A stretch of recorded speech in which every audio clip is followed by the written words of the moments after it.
যেই দেশের স্বাধীনতার নেতৃত্ব দিয়েছিল শেখ মুজিবুর রহমান, তারও বিভিন্ন চুক্তির ব্যাপারে এখানে আলোচনা উঠে আসছে।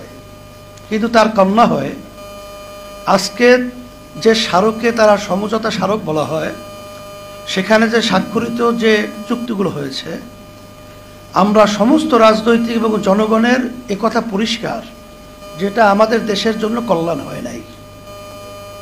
এটা এক কথায় আজকে স্বঘোষিতই বলবো আমরা প্রধানমন্ত্রী, কারণ জনগণের নির্বাচনে সে তো প্রধানমন্ত্রী হয় নাই, আর এই সরকার এবং এই সংসদও গঠিত হয় নাই। তা সেই আজকে বাংলাদেশের জনগণের সাথে আসলে সে ভারত বা অন্য কোনো এজেন্ট হিসাবে কাজ করছে কিনা, তার কার্যক্রমের মাধ্যমে মূলত আজকে আমরা দেশপ্রেমিক হিসাবে তাকে আমরা সার্টিফিকেট দিতে পারছি না। গুরুত্বপূর্ণ আলোচনা করে আমরা শুনতেছিলাম। তবে আমার ব্যক্তিগত একটা মত আমি এখানে প্রকাশ করতে চাই যে এত দল, জনগণ আলহামদুলিল্লাহ সর্বত্র আমাদের সাথে থাকার পরেও আমরা আজকে এই যে আজকে দেশের বিরোধী, এক কথায় আমার এক ভাই বলে গেছিলেন,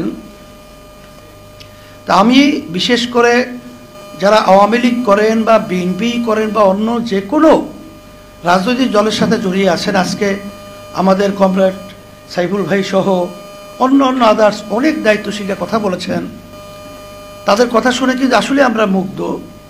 এবং আমরা কিন্তু যে আশার আলো নিয়ে আজকে জাতীয় সংলাপ রেখেছি, আলহামদুলিল্লাহ আমার মন বলছে ইনশাল্লাহ আমরা লক্ষ্যে পৌঁছে যাব ইনশাল্লাহ।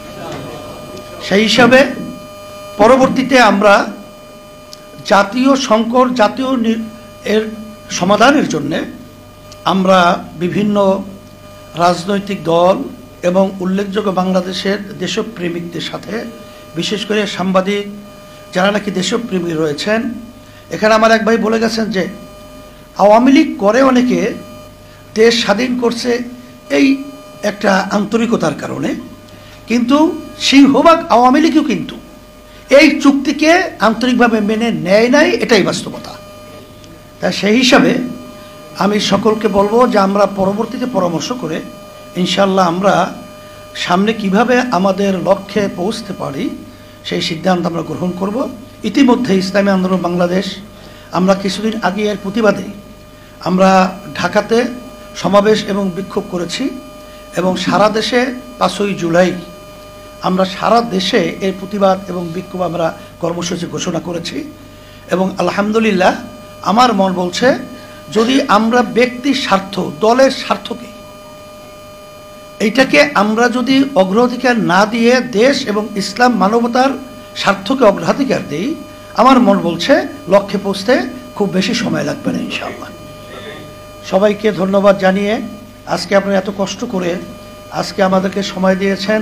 আর এটা শুধু আমরা আমাদের দায়িত্ব তা না, সকলের দায়িত্ব। সেই হিসেবে কষ্টকে আমি কষ্ট বলবো না, বলবো এরা আমরা দেশের প্রেমে এবং ইসলাম এবং মানবতার পক্ষে একটা বাস্তবতা হিসেবেই আজকে নজির এখানে তৈরি হয়েছে। আল্লাহুম্মা আমিন। রব্বানা আতিনা ফিদ দুনিয়া হাসানা ওয়া ফিল আখিরাতি হাসানা ওয়া কিনা আযাবান নার বিরহমাতিকা ইয়া আরহামার রাহিমিন।